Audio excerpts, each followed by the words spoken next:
Coming up on Capitol Crossfire, a presidential indictment, Kendall Supreme Court Justice impeachment, and abortion pill bedlam.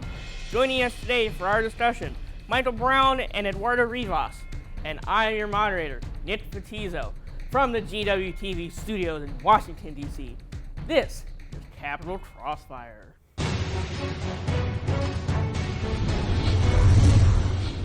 Lots of stories from these last couple weeks, and we're here to touch on all of them.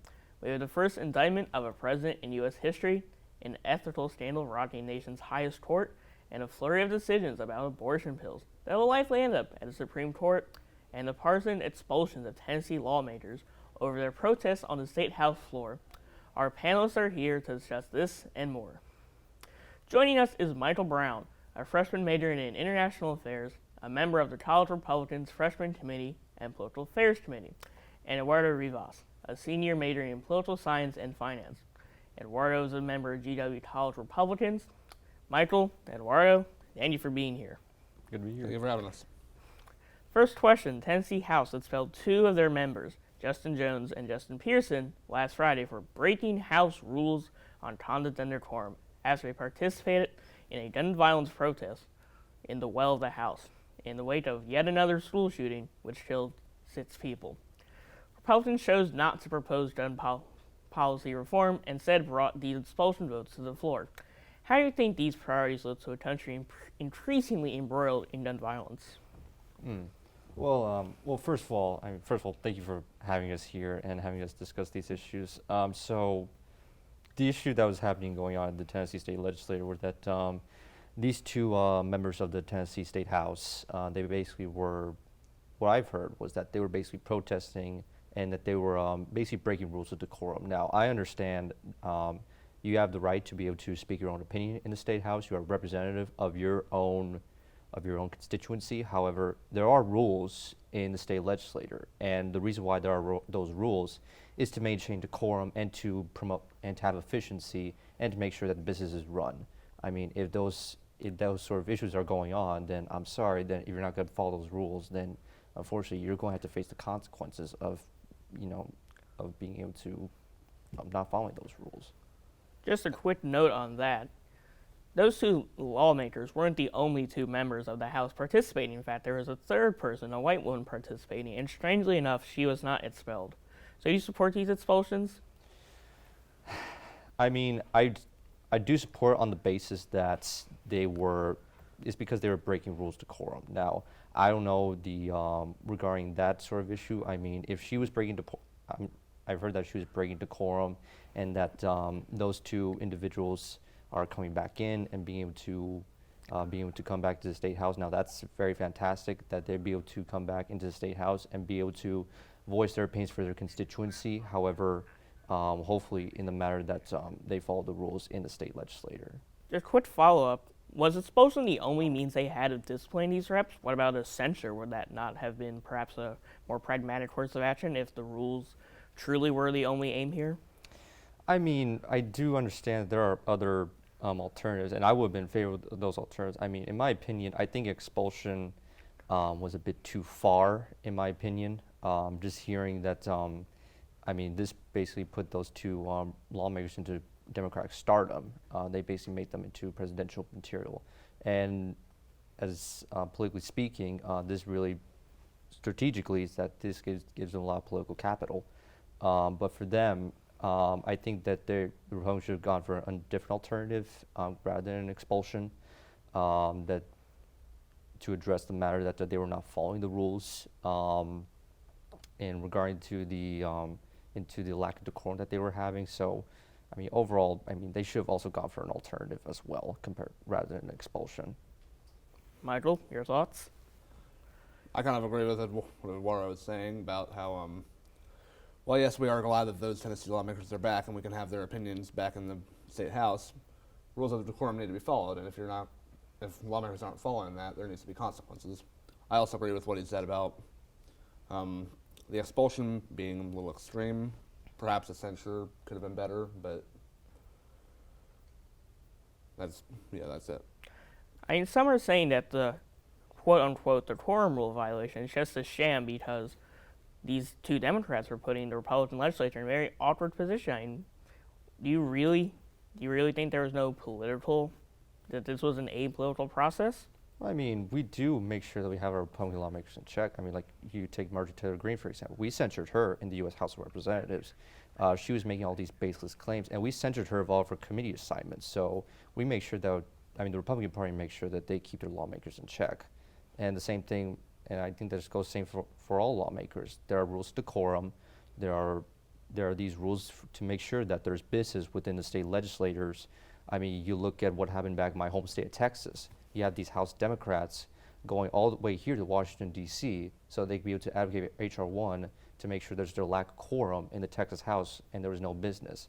And because of that, that's considered a crime in the state of Texas if you don't show up as a representative that's been voted by your constituency to be able to advocate for their values. So overall, I mean, these rules are meant to make sure there's business going on in the state legislators because you were voted by your constituency to make sure that you advocate for those values that they've been asking for. If you don't advocate for those values within those rules, then I'm sorry, there's going to be no business in the state legislature.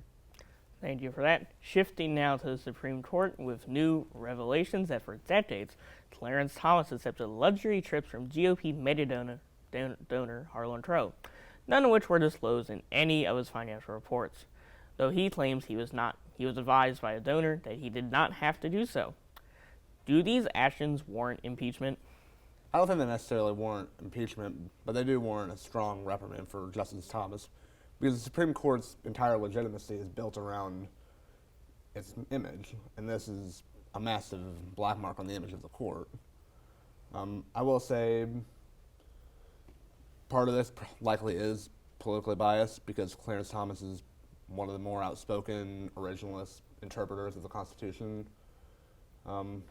He agreed with Antonin Scalia on a lot of things. He was a major part of the Dobbs decision last year, and I feel like part of this is political, but I also feel like he also does need reprimanded. Mm-hmm. Yeah, I completely agree with you as well, Mike.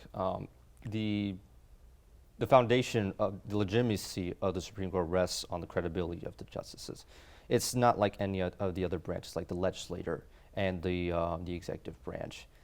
Within those decisions, you make sure that there's the law put in place. Actually, if you look at some of the terms, the majority of the decisions that they make are like 9-0, so they're mainly like unanimous. So there's some sort of legitimacy on how there's like a unanimous consent on how they view the law. But in regards to the donations, there's been some claims that they shifted like Clarence Thomas's bias towards how he views like the law and how he makes his opinions.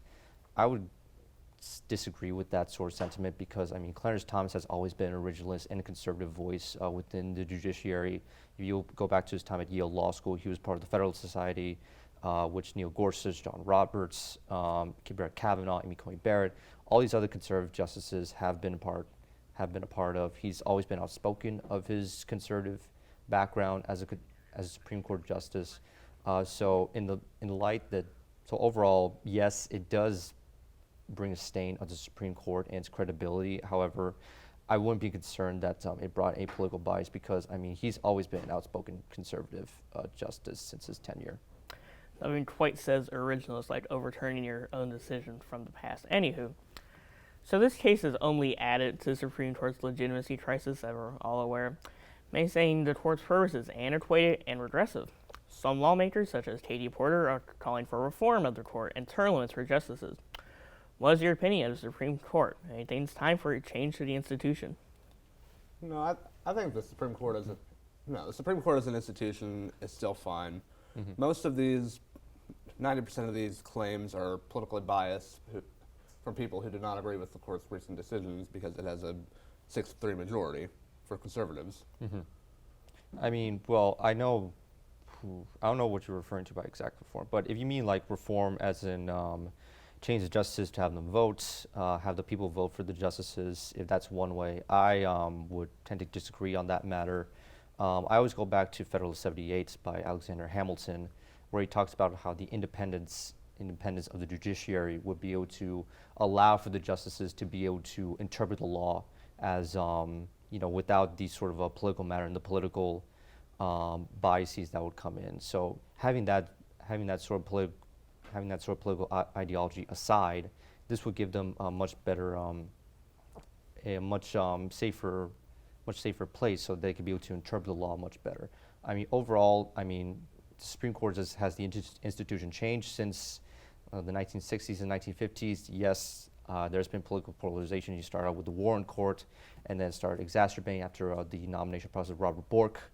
But overall, this is just a part of the change that's going on in the Supreme Court. But I wouldn't be worried about any further political polarization affecting all the decisions. If you look at some of the term decisions from the Supreme Court, mainly they've been 9-0 decisions. So there's still that unanimous consent on how they view the law. It's only been like specific particular topics that there's the political polarization. I just want to talk about claim as the court's independent. There is a 6-3 majority to one party. And just last year with the Dobbs decision, you had the court enacting a major policy proposal and talking point for one of the political parties. So I do want to, can we still consider this Supreme Court independent? Well, I would definitely say that it's still independent from. I understand that the proceedings from the the Senate proceedings on the confirmation of the justices, there have been some politicization that's been going on. But again, you go back to the decisions that they made before. There's still 9-0. There's still unanimous consent on how they view the law. So there's still that independence going on. And I think that's still part of how the view of the law. There are like Stephen Breyer, he looks at the efficiency, he looks at the economic efficiency of a statute. Clarence Thomas, he goes for a rigorous interpretation. You look at all these other justices, and I think that I would say that there's still a lot more independence on the judiciary, because you allow them to have that discussion and you allow them to have that sort of debate within each other. And yeah, they're going to disagree. Nobody has the same opinion. They come from completely different backgrounds. Clarence Thomas, he's from the South. Amy Coney Barrett, she's from Notre Dame.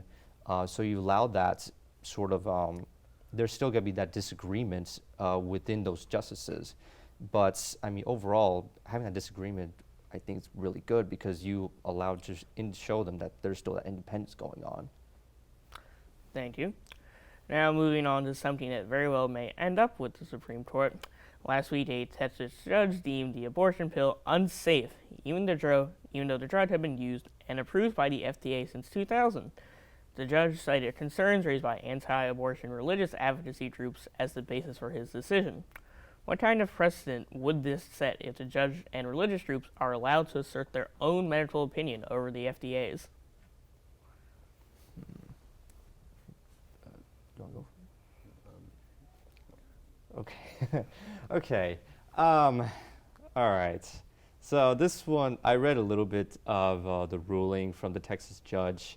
I know that he used a law called the Comstock Act. Basically, it was used to, it was a law that was made to ban any sort of mailing any sort of indecent material. However, from the 1800s. Right. Thank you for bringing that note up. No problem. I think, in my perspective, it's going to be part of the legal process. I know there's been a lot of controversial rulings that have been brought up by district judges, but I'm in support of whatever the judiciary goes for at this point. I do understand that some of the district judges can be some kind of a bit wacky. However, if the case may be that the Supreme Court and the rest of the judiciary views this as part of the law, then okay, all right, then we'll see what happens. I'm in favor of whatever the Supreme Court puts in. I think that if that's where if the law rests, then that's where it's going to be. And by wacky, you're referring to some of these district judges, or the Supreme Court, or appellate courts? Who's wacky in your eyes? Sometimes, wacky in my eyes. Sometimes, I wouldn't say wacky at this point. Sometimes it could be an opinion that's been pretty novel in my perspective, but then I mean, after some consideration and learning, like, oh, okay, so there's some consideration brought up to it, then okay, then let's further consider it. I mean, that's what the legal process is about. You further consider the issue that's at hand, and yeah, and I apologize for the term wacky. That's not the right word I would put in. But I mean, I mean that's part of the legal process. You further look at the issue at hand, see if it follows the precedent and follows the facts of the case and the legal precepts that have been there. And if it does end up that they do follow them, then all right. Michael, do you trust the court's pharmacological expertise over the FDA's? I mean, that's the basis of this ruling. The court determined that the process of the approval of this drug was not medically sound. Do you trust their expertise? I mean, kind of like what Eduardo said earlier, like the court process is still going on. Like, we don't really know exactly what's going to happen, if it's even going to go to the Supreme Court at all, or if they're just going to hand it back to the appellate court. But what we need to do at this point is we just need to trust the judicial process and trust that the justices all across the nation are going to do their job. Because like we were saying earlier, like with the Supreme Court, they all have their different backgrounds, they all have their different legal ideas. And that's the way it's going to be across like every appellate court and every district court in the nation. Like everyone's going to have different backgrounds and different ways of seeing things, and they're going to put their minds together and they're going to figure out the best ruling. Thank you, gentlemen. Last week, we've all been waiting for this one. Manhattan DA Alvin Bragg formally indicted former President Donald Trump on 34 felony charges of mishandling business records related to a 2016 hush money payment to adult film actress Stormy Daniels. Using the indictment charges change the landscape for the 2024 primary in any way? Oh, okay. So politically speaking, yeah, it has. I mean, you look at the recent polling that has been put up for President Trump in the primary. I mean, I would say that DeSantis has been losing momentum right now. President Trump. I mean, he has been gaining momentum after this, which is really interesting. It's basically just basically fired up his base of supporters they're going to go out to vote for him. So I mean, and actually I don't know if you remember the story, but since Trump was in Florida, DeSantis had the choice of whether or not to assist in the extradition process. So that was like the biggest political pickle I have ever seen. And well, DeSantis said he was not going to assist in the extradition process, but Trump decided to go for himself. But geez, I felt bad for DeSantis at that point. But going back to your question, definitely it has really changed the background for the Republican primary, and it looks much more and more likely that Trump might become the nominee.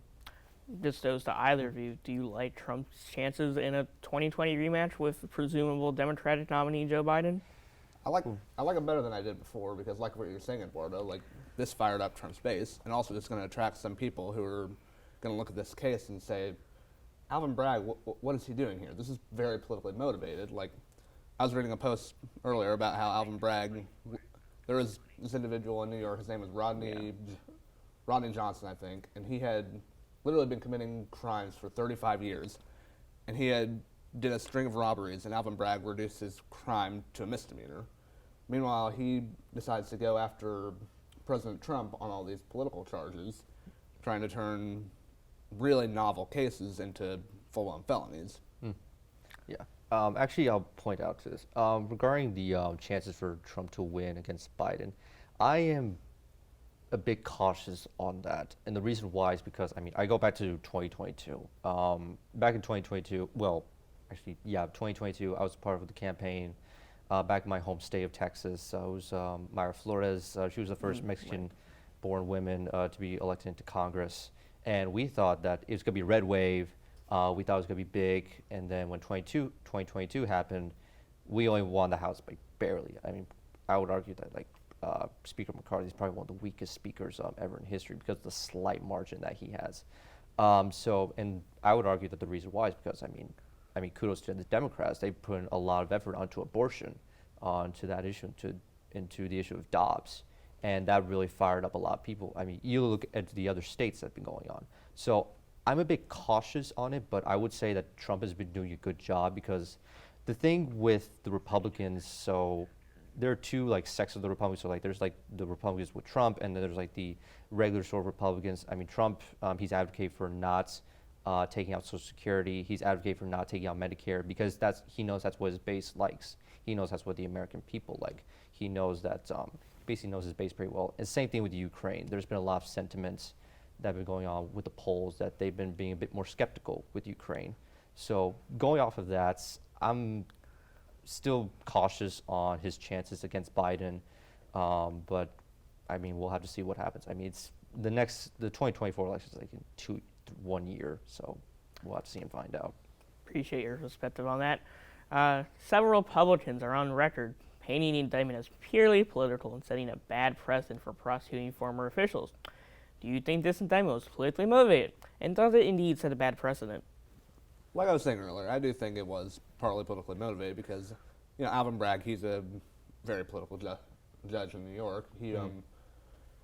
He went after President Trump on all these cases and turned things that were pretty novel misdemeanors into full-blown felonies. Meanwhile, letting criminals like Rodney Johnson go in New York on just basically slap on the wrist charges. Mm-hmm. Yeah, absolutely. And you look at the indictments of what the DA has put on President Trump. It's very novel compared to like any sort of indictments that have been done with business fraud. So the specific indictment that he's accusing President Trump for. So one part is that he's been covering up these sort of payments. So these payments he paid to his former personal lawyer, Michael Cohen, and then Michael Cohen paid to Stormy Daniels, and he labeled them as legal fees. Now, the second part of it that makes it a felony, which is the novel part, is that he was using it to hide a much bigger crime. In this case, well, it was the issue with Stormy Daniels. Now, in this case, the second part is considered a federal crime in that case. But the thing is that, federal prosecutors said that they were not going to go for they were not going to prosecute President Trump for this. Same thing with the former DA of the Southern District of Manhattan. He decided not to go for this sort of indictment because it was so novel. So seeing this, it's a bit of a stretch in my perspective, and he would have to go for a lot of evidence that go beyond, he would have to go for a lot of outstanding evidence that would prove that sort of indication. So in my perspective, it's very novel. It's never been done before in legal history, so it's a bit of a stretch in my perspective. If I may offer one differing perspective, one item that makes these potential felony charges is the forgery of falsification of documents is in relation to a felony, and in this case, that would be interfering with an election. And this is the prosecutor's reasoning, saying that if the Stormy Daniels payments and case had come out before the election, it would have damaged Trump's chances. And the logic was that Trump made the payments and killed the story to increase his chances in 2016. And we all know how that ended. Mm-hmm. Does that facet change your opinion in any way, or still see this pretty witch hunt-like? Well, things with that, that has to be like the only reason why he could have done that. Another reason could be like, it's to protect the sanctity of his marriage with Melania Trump. It could be that he's been making these payments to Stormy Daniels because he was afraid that he didn't want to have this revealed to his kids, he didn't want to reveal this to Trump, he didn't want to ruin his reputation, or that sort of manner. So that would have to be the only defense on why. It was like, it's because I only care about the election. I want to be president. But there are other defenses for that sort of manner. So, so overall, it's a bit gray, in my opinion, with seeing that. So yeah. Time will tell. It's going to be a very interesting case for the prosecution to make. Moving on to our final question. This past week saw the largest leak of U.S. intelligence documents into Edward Snowden and his trove of 2012. In total, the Defense Department says as many as 100 documents may have been released and appear to have originally been materials for the Joint Chiefs. The documents contain details on how America spies on its allies and details of the war in Ukraine. One document even suggests that there were up to 97 NATO Special Forces personnel in Ukraine. How might these leaks affect the war and America's relationship with its allies? Oof. Yeah, I just heard the story yesterday that it was a 21-year-old named Mr. Sheriff from Massachusetts and he was the one. I mean, it was really interesting that he basically first leaked it out of a Discord channel made for Minecraft. I mean, in a dark way, it's kind of funny, but I mean, in my perspective, first of all, I mean, this brings a lot of transparency for the American people, but it does bring a blow on the sort of secrets for military leaders and for strategies for the Ukrainian war. I think, in my perspective, it's going to be I don't know. I mean, in my opinion, it's going to be a bit interesting for how it's going to maintain relations between the United States and Ukraine with this massive trove of intelligence that have been brought up to the public, and now it's going to be seen by Russians and other adversaries, because it wasn't about the Ukrainian war, this matter. There was also information about with Iran, with North Korea, and all these other matters in this case. But I don't know. I think time will tell. Because this is something, again, that's never happened since Edward Snowden. Michael, joining you, just a quick follow-up. These documents were published on this Discord channel over a month ago, and it took U.S. officials 4 weeks to track down their culprit. What does that say about U.S. intelligence efforts and your faith in the U.S. intelligence community? Well, Nick, I'm not 100% sure why it took U.S. intelligence services that long to track down the individual that leaked these documents, but I know it. I still have faith in the U.S. intelligence community, and I do think it will be interesting to see the dynamic this creates between us and our allies, and how our enemies such as Russia or Ukraine, not Ukraine, how our enemies such as Russia or China or Iran use these documents to their advantage. Do you think in any way that these documents might undermine support for the war in Ukraine amongst Americans? Obviously, some members in your party are getting a little testy on funding, so... Well, I mean, that sort of sentiment has always been there before. I mean, it's mainly sort of because of fiscal policy in that point, because we have been spending, the United States has been spending a lot of money towards Ukraine, and there have been other matters that we've been concerned about, such as domestic spending, or for our adversary against our sort of conflict against China, and all our other adversaries that we need to focus on. So, I mean, that sentiment has always been there before. I think that this trove of documents, it's just, it's only going to build up the transparency for the American people. I mean, the sentiment's always been there before. And I mean, let's just see what the American people think about it. I would love to see how they I would love to see how they view this discovery on these trove of documents. This will allow them to give them a much better perspective on the Ukrainian war, and we'll see what happens. I personally agree with what he was saying about how it will be good the American people get access to these documents. Personally, I don't believe it'll impact public sentiment that much, because the people that want to get money out of Ukraine have wanted to get money out of Ukraine for a while now, and people that are still for it are still very much for it. Mm-hmm. But I could be wrong. We just don't know the nature of these documents yet, and like I said, I could be wrong. And that will be the last word. When we come back, we have a panel of transgender students stepping forward and sharing their experience at the GW at a time where anti-trans rhetoric and legislation are frightening highs. Raise high. This isn't just our battle cry. It's our call, our challenge. Because when you were called to Washington, you were called to higher expectations, to a higher standard. We are called here to advance knowledge, to serve society, to change the world. Is that too lofty? Too aspirational? Is it simply too much to expect? Not if your classroom is a Smithsonian, the IMF, or on the doorstep of the Supreme Court. Not if you have access to the most hallowed institutions and formidable leaders. Not if you are given the tools to change minds, shape laws, influence entire fields of study, advance our way of life, change the course of history. From the nation's capital to the four corners of the earth, to far below the surface and far beyond our atmosphere, here, unique opportunities The ones that many people work much of their lives to get are within your reach from the moment you arrive. This is where you find new pathways for preventing global epidemics, where your unexpected friend propels a new scientific movement forward. This is where you push forward as a team to break records and reach new heights. Where your classroom is 68 square miles of the most consequential land on Earth. This is where you will make it happen. This is the George Washington University, and what we make is history. So stand up, be bold, take risks, press on, push harder, raise high. Hi, my name is Mac. I'm here with two lovely people to discuss some issues particularly prominent in the community today, the LGBTQ community. And if you guys want to introduce yourselves. I'm Elle, they, she.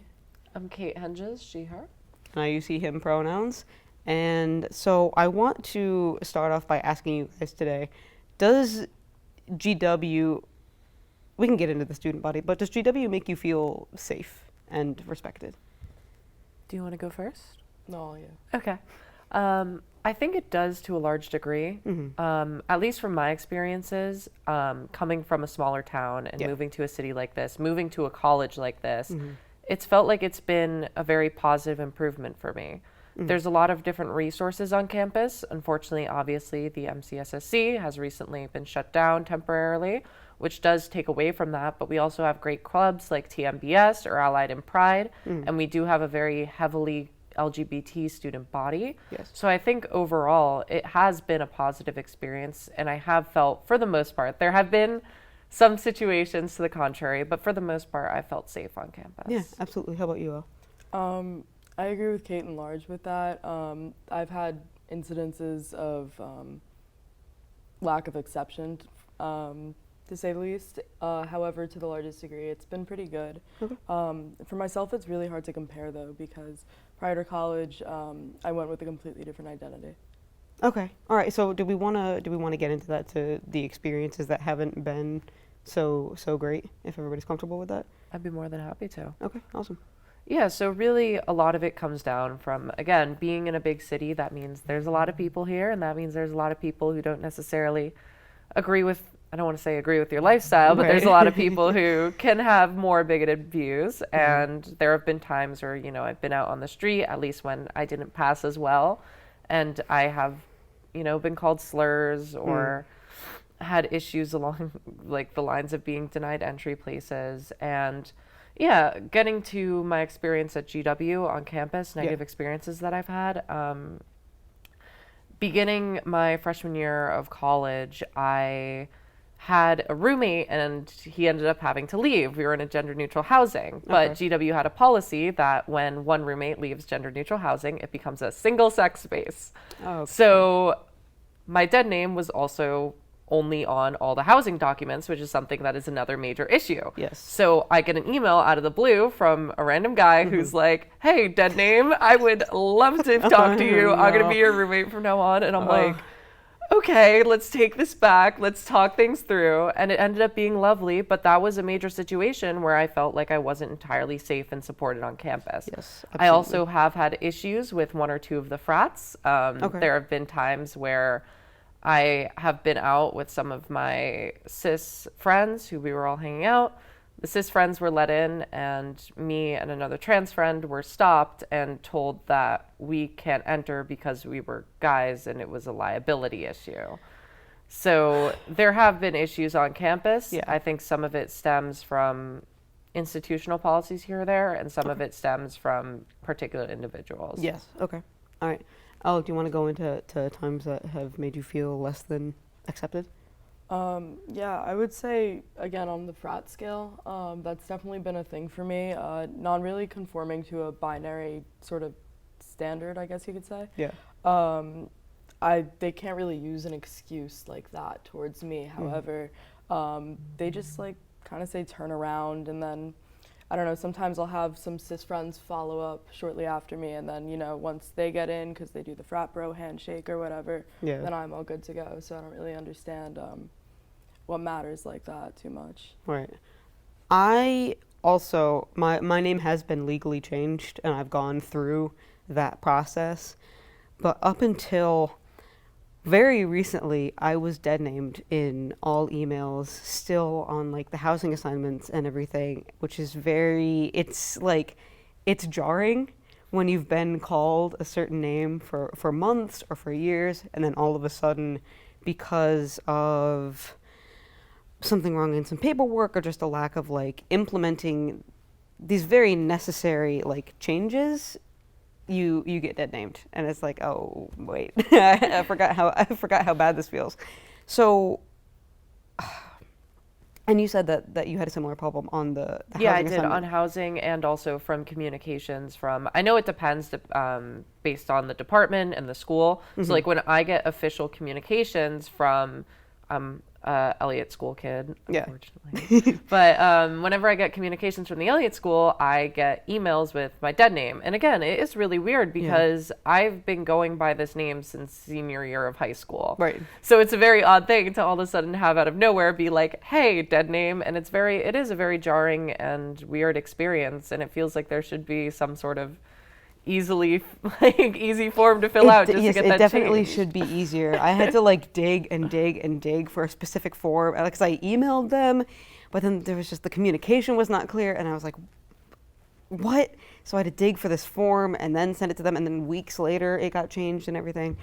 But do you think, how do you think GW can remedy this? I think they can make systems easier. So I've gone through changing my name with the school twice. Okay. Actually, when I got in here, I spelled my last name wrong, like accepting, like coming to school. So I had to change my name a first time. And that was like a hell of a process. I got into school December as an early decision student. It took me until July to get my name fixed after like trying again, like week after week. However, here, I also definitely think that accessibility is a thing because they will let you have your name in a few different places, asking for a preferred name, a legal name. Yeah. However, they also vary in like a ton of random things. Imagine needing like a different password for something. They're just spread apart and really hard to like pin down. Right. So I have my name changed in some places and not in others. And in addition with that, the G World thing kind of makes it pretty annoying. They say they'll change your name and photo, but sometimes they mess it up, actually. Yeah. I'm on my 9th G World as a first year, which is appalling. However, going to get the new ones, I put in for the proper name for myself. Yeah. Oftentimes when they do mess it up, sometimes they just like, I'm done, I made it, go. Yeah. So I'm walking around with a name that I don't really resonate with these days on my G World. Yeah. No, absolutely. I had that when I first got here. My dead name was on my G World again. Did you have that experience, Kate? I did not have that experience because Okay. when I came in here, there was a process for getting that altered on the G World, but I think what happened, and this is like something I experienced too, is like when I initially got here, that form that you mentioned was Yeah. one that wasn't widely available to students. They sent out an email later clarifying that and sending out that form to everyone in my freshman year because I had these conversations with certain people at the SA where I was having to send out emails to people and it would immediately dead name me basically in any email that I sent. Yeah. Even though my email was registered under my name, it was still sending out an email with like I don't know what it is, but like the username for the email as being my dead name. Yeah. So it's something that was really odd. And I think what we really need to see from this school, at least in my opinion, is having just some sort of centralized, easy online form Yes. that can alter these names on all of your various forms of GW communications. It feels like it could be a very simple fix. Yes. But No, it feels I like agree. there just hasn't been the desire to do so. Right. Okay. So it stems from a lack of desire.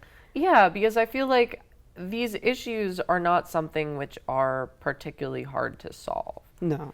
Right. It's just there are systems in place to change these things on various forms. It's just a desire to centralize them, to make them more accessible, to make them more understandable for all the students, and that's really it. So from my perspective, it just seems like there's a lack of desire to do so. Okay.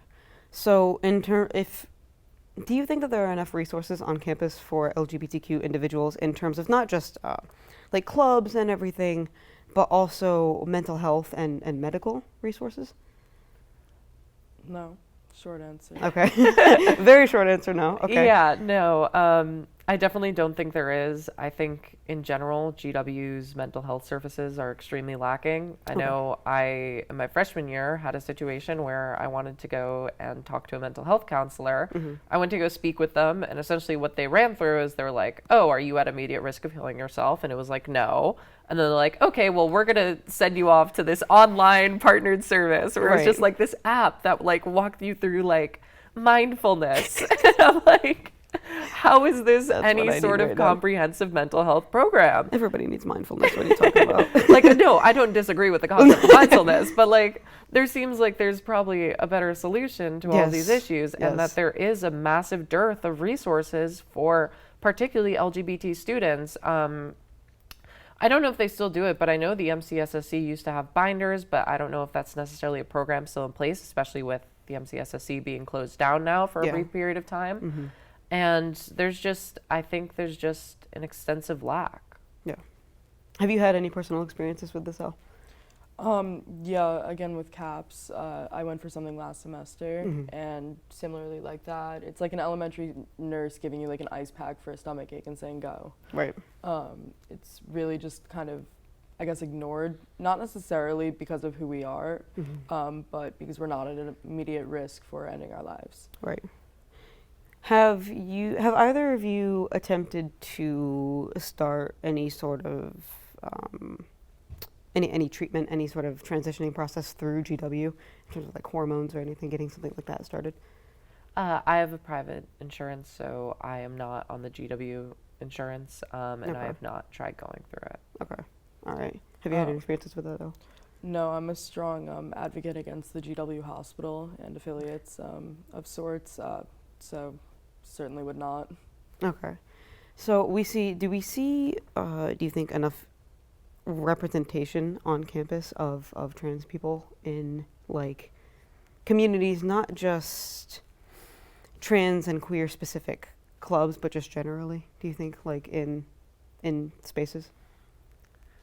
I don't think so. I think, at least in my experience at GW, it oftentimes is the case where, you know, I'll be the only trans person in the room, or there might be one or two more, but it seems like, I don't know, depending on the spaces, it seems like there is that real lack, especially when you get into spaces, for example, I mentioned I'm an IA major, and part of the things that drove me from, like, for example, professional fraternities or just all these other more like professionally centered spaces within the field of international affairs is that there was nobody that was like me.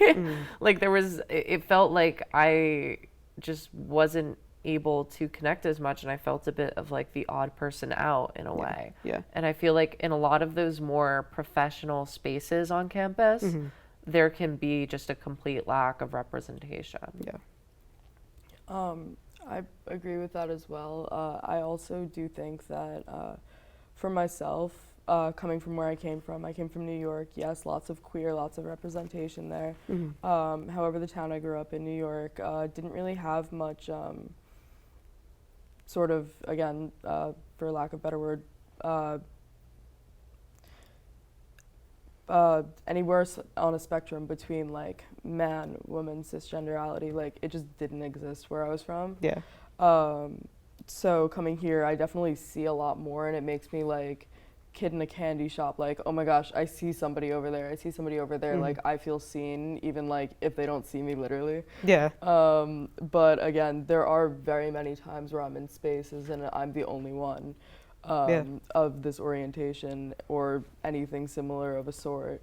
So oftentimes, I'd say even majority of my friends here are cisgender. A lot of conversations that I need to have with myself, I can't often have with them and share like, hey, so this is kind of what's going on with me, because they just straight up cannot understand it. Right, no, absolutely.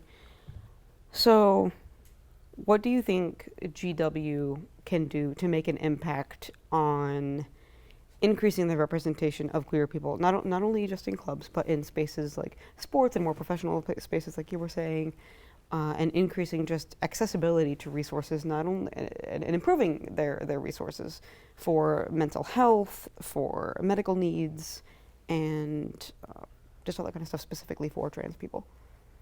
Yeah, sure. So I think two of the ways of doing that. I mean, the first one is supporting orgs like Out in IA or Business Pride Alliance, things where you have LGBT community orgs within specific professional spaces, or that could be specific sports spaces. For example, very queer-friendly sports teams. It's beyond that when it comes to resources. I think it's just a matter of investment.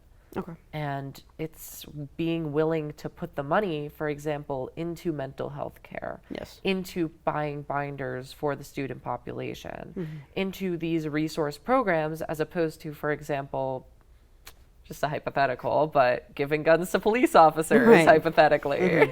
Right. It's a matter of where you want to put your resources. It's Yes. a matter of where you want to direct that money. And I feel like that would make a far more positive impact upon the student population than a lot of current places where that money is being diverted to. Yeah, on that note, did you say MSCC or something? Yeah, the MCSSC, the Multicultural Student Services Center. Yeah, I didn't even know that they offered binders when they were They operating. they used to. I think they've shut down. So you mentioned you're a freshman, right? I think they shut down beginning of fall of this year. I need to double check. But there used to be a program where I think they did have community binders, yeah. Okay. Even other clubs or organizations, like knowledge like that, have it shared a little bit better, honestly. Yeah. I think people like myself would appreciate that. On a wider scale, we are seeing a growing anti-trans sentiment, I think particularly from Congress, in terms of legislation that we see. The anti-drag bill restricting shows. We see restriction of gender-affirming healthcare, particularly for youth. We see the allowance of inspections of genitalia for particularly trans women in sports. Do you think that there is anything that GW can do to make an impact on a wider scale? Yeah, I think there are a couple things GW can do. I think the first thing is utilizing their voice to speak up and say, hey, this is not okay. Right. I think utilizing that platform that they have, that ability to reach out to a large student body, which comes from all these different states which are being affected by these anti-trans legislation. Yes. It's important to look at the fact that as of right now, at the very least, these bans aren't national. There have been, I believe, 2 bills currently introduced to Congress, which are anti-trans bills, like including like Marjorie Taylor Greene's, I think it was like Protect the Children Act. But when it comes to this anti-trans legislation, this is at a state-by-state level. And a lot of our student body comes from states that are affected. So being able to say and reach out to these students to be like, you are heard, and then beyond that, trying to get students engaged in activism and to engage in a fight for our community, I think would be something that would be really positive. Yeah, I think that would be something that would really, I don't know, work in favor, at least just not being silent and complicit. 100% with that. But although we are the future, our generation and those to come from all those states, GW does have a habit of producing politicians and legislators. So honestly, why not use that voice and really talk to the people that you had here as students quite a few years ago? The alumni are powerful people of many sorts. You know, this school kind of basically advertises themselves to us for, based off of their alumni and things like that, and where they are now and how networking works. So, you know, let's start from the top. So what would that mean to you guys to see this happen, particularly to see GW sort of use to allocate their resources in a more effective way and to really use their voice? I think it would mean a lot to me. It would make me feel a lot more, I think it would make me feel a lot more heard, and it would make me a lot more comfortable where I am at. I know recently I've had to look at the current situation in the country and think about the fact, will I need to leave here? Yeah. Will I need to get out? Because if these medications are banned, that's it. Right. That will kill me. Mm-hmm. And so I think having my school actually feel like they have my back in a major way like that Yeah. would really go a long way to feeling comfortable and to having this feel more like a home to me. Yeah, absolutely. How about you? Well, they back to the alumni. They bring people here for tours. They bring people here for alumni weekend. Like, honestly, again, I tell all my friends I'm out of here, like the country. The second college is over, for specific reasons, many relating to legislation regarding transgenderness. However, you're bringing people here, so why don't we just like talk about it? Back to the alumni. I really don't know what's going to happen going forward, because I'd say the political climate's very disgusting, appalling at that. And the fact that like everybody's so polarly divided these days is one thing, but if they really if I can't see where they're coming from like at all, and they really can't see where we're coming from, like, is it going to take me leaving the country to get some peace of mind, honestly? Because it's very unsettling for people of my standpoint on a daily basis to just sit here and be like, so is today like potentially like my last day being like a legal human? And not that it would be really an everyday basis type of thing. However, it comes up a lot more frequently than it should, which is like never. Well, thank you both so much for sitting down with me and offering both of your viewpoints. I think it's really important to have these conversations, so truly thank you for being here. Well, that's all for this episode of Capital Crossfire. Be sure to check us out online at www.gwtv.com and follow us on Twitter and Instagram, and like us on Facebook. For all of us here at GWTV, I'm Matt Colomb. Thanks for getting caught with us on the Crossfire. We'll see you back here next time.